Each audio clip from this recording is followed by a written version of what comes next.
Ayan, what is up mga kapitbahay? So, eto mga kapitbahay, may isi-share ako sa inyo na isang senaryo, no? Ito, ituturo ko sa inyo, doon po sa mga tropa nating IT na baguhan pa lang, no?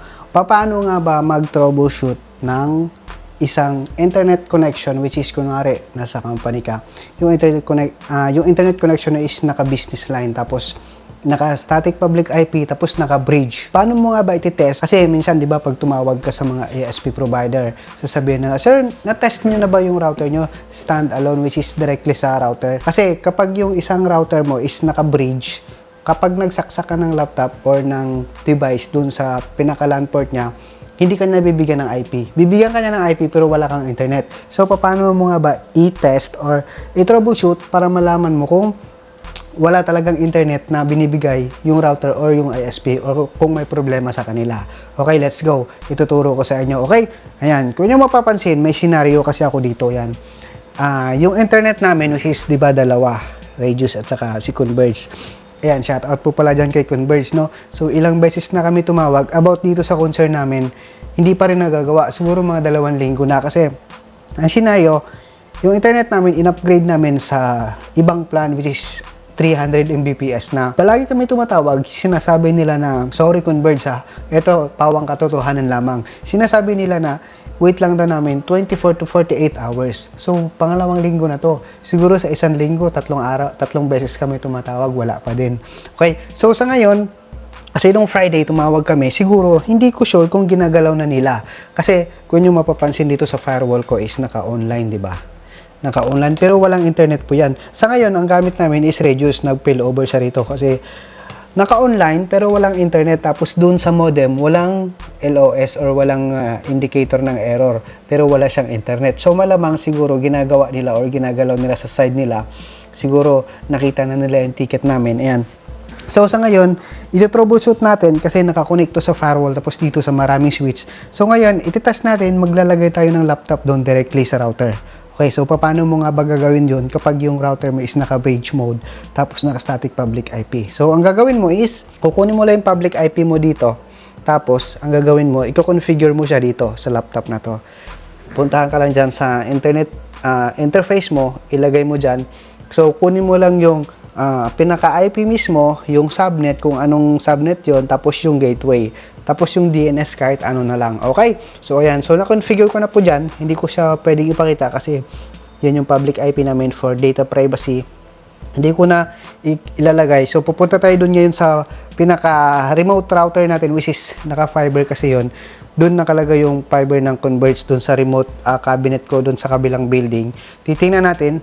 Ilalagay natin itong laptop na to. Iti-test natin kung mayroon talagang internet or nagalaw na ba nila. Alright? So, let's go. Samahan niyo ako. Ayan mga kapitbahay, ito yung remote cabinet ko, ayan yung modem ng Converge ko. Kung nyo mapapansin, wala yung error o diba? Walang error yung PON, wala rin error yung LOS, yung internet wala din.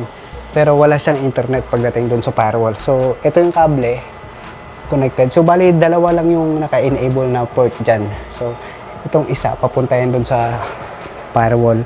Itong isa, ito yung gagamitin natin dito. Ayan. So, ito yun. Ito yung laptop. So, malapit lang to dito sa genset. So, ilalagay natin. Ayan. Kung nyo papansin, yung walang internet. So, kapag kinabit ko to, dapat magkakaroon. Ayan. Ayan. Connected po yan. Doon. Ayan o. So, dapat titigil yung blink kapag may internet eh. Diba wala? Mag-ping tayo. CMD. Ping 8.8.8.8.8. So wala talaga siya. Dapat kasi ito mawawala to eh.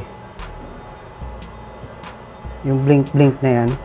So try natin IP config all. Tingnan natin kung tama yung IP ko. Wait lang, hindi ko papakita sa inyo, sorry. So, 240.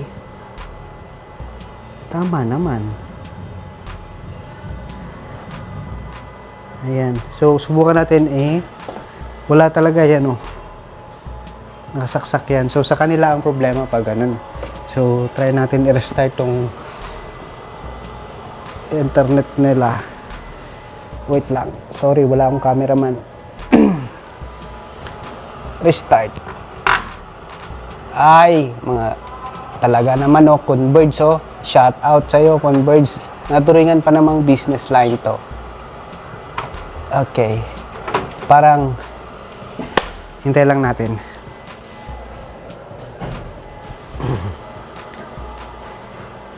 Ayan.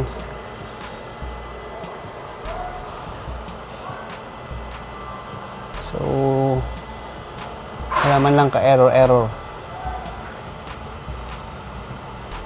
Nagme-maintenance mode na yung switch ko, kailangan ko na linisin yan.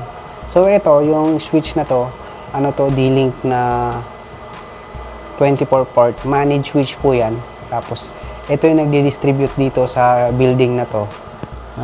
Parang building na to ng mga internet sa mga konting users, tapos mga CCTV. Nakabilan po yan. So, tatlo po yung dumadaan dyan. May voice, may data, at saka yung CCTV. Yun yung mga outdoor na yun, CCTV yan. So, itong mga blue na to, ano to, telepono. Ito yung mga blue, yan yung mga data ko. So, nakabilan po yan, kaya ayos. So, kung nyo mapapansin yan, walang error, nag-blink. So, tingnan natin dito sa laptop. So, ayan, wala talaga. Wala talaga siyang internet.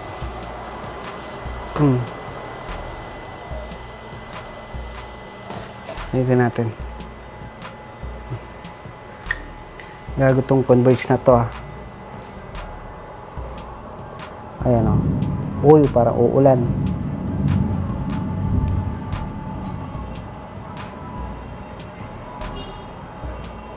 Wala talaga.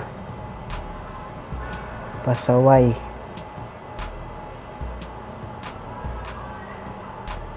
Hindi ko alam kung ano nangyari sa kanila. Ayan, wala talaga. So, ang gagawin natin ngayon is kayaan lang muna natin yan. So, sana bumalik naman bukas. Bukas, dun ko na lang to i-test mismo. Kasi mayroon naman akong port dun mismo. Yung pinakadulo niyan, dun sa cabinet, sa rack, sa main server. Dun ko na lang bukas siya i-test. So, sa ngayon, wala talaga kahit dito.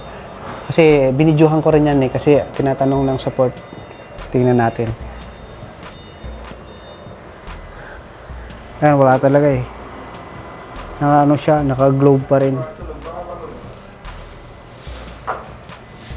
Okay, so ayan lang. So, ganyan lang yung basic troubleshoot kapag yung internet mo naka-business line tapos naka-bridge. Yan, naka-bridge yan, naka-static public IP. So, kapag naglagay ka dyan, dewari, eto, i-obtain ko to. Bibigyan ka ng IP pero wala pa rin internet yan kasi nga naka-bridge. Okay, so yun lang mga kapitbahay. Sana may natutunan na naman kayo. Kahit maliit lang dito sa video natin. Kaya, ayun, maraming salamat. God bless and peace yan. Sana, ganun lang din, basic. Kahit anong internet po yan, kahit anong provider, basta ang set nyo is, or ang plan nyo is naka static public IP tapos naka bridge mode yung router nyo. Okay? So, alright. So, bye-bye. So, hanggang dito na lang. So, balik muna natin to. Bukas, tingnan natin. O baka mamaya, babalik din naman. Baka may kinoconfigure lang sila. Malay mo, di ba? So, pang 3 linggo na to pag ayaw pa rin. So, shout out pa rin sa'yo, Converge, no? Bye-bye.